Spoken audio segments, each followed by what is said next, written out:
Welcome to The Explainer. So, today we're getting into something really fundamental. It's all about personal transformation.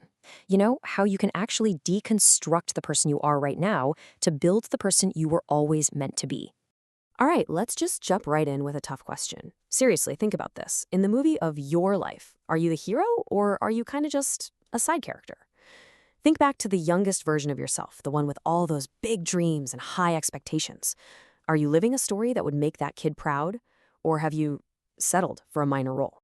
And this really gets to the heart of the problem we all face at some point. We get stuck. We are just brilliant at building these cages for ourselves, and then we toss the key. We find ourselves in these tunnels. Maybe it's a job that feels like a prison or a relationship that's just not working, and we convince ourselves, well, this is just how it is. We become the architects of our own limitations. So why? Why do we build these cages? Well, it's because the real war isn't happening with the world outside of you. Nope. The real battle is the one that's going on inside your own mind. And when you finally decide to go to war with yourself, that's when you start to find out who you really are. Think about what's running in the background of your mind. It's kind of mind-blowing, but a whopping 95% of who you are, what you think, how you feel, what you do, it's all running on autopilot. It's just a set of old unconscious programs you're not even aware of. So the very first step to breaking out of that cage is just to become aware of them, to light a match and see what's really going on in there. And this brings us to what really drives success. We tend to glorify talent, right? But here's the thing about talent. It only shows up when it feels like it. We see incredibly talented people quit all the time when things get hard. But discipline? That's a whole different animal. Discipline shows up when you're tired, when you're bored, when you don't feel like it. It chooses progress over comfort every single time. And that discipline, it builds something even more powerful: grit. Look, any journey to getting really, truly good at something is going to have long stretches of, well, boredom. Practice is repetition, over and over and over. Grit is that force inside you that pushes you through the monotony because you believe so damn much in the end goal. Ultimately, this whole internal battle is fought with words, the story you tell yourself day in and day out. You have to be so careful with that internal monologue, because that story about what you're capable of, about your past, about your potential, it literally becomes the lens through which you see the entire world. Okay, so understanding that there's a battle going on inside is one thing, but actually winning it, that's something else entirely. And that's where we have to shift from just thinking to actually doing.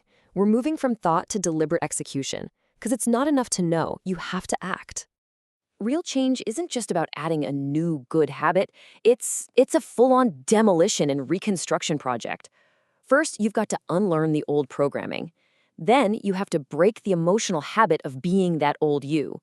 And only then, on that clear foundation, can you start to consciously build and reinvent someone new.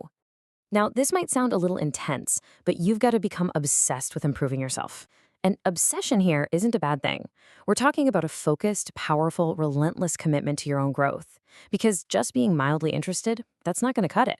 While you're content, someone else out there is grinding, and they're going to be the one to see the opportunities you're only dreaming about.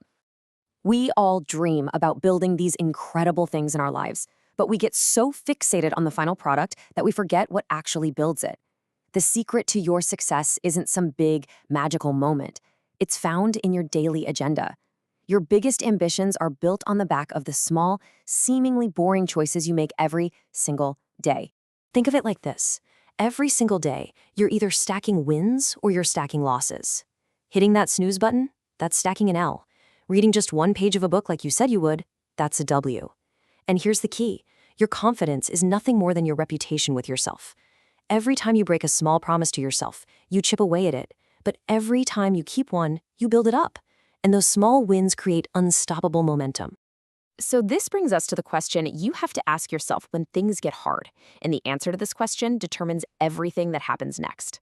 And here is the massive difference between the two. If you're just interested, you'll do what's convenient. You'll always have a story. You'll always have an excuse. But if you are committed, you'll do whatever it takes, period. You let go of all the stories and all the excuses, and you just find a way. All of this, the self-awareness, the discipline, the commitment, it all leads to this final and most empowering stage. It's about taking back control of your own narrative. It's about becoming the author of your own life. This is so important to hear. You can grab the pen back. You don't have to be defined by a story someone else wrote for you, or by your past mistakes, or by the limits other people put on you. The pages are blank. You can grab that pen right now and start writing a brand new ending.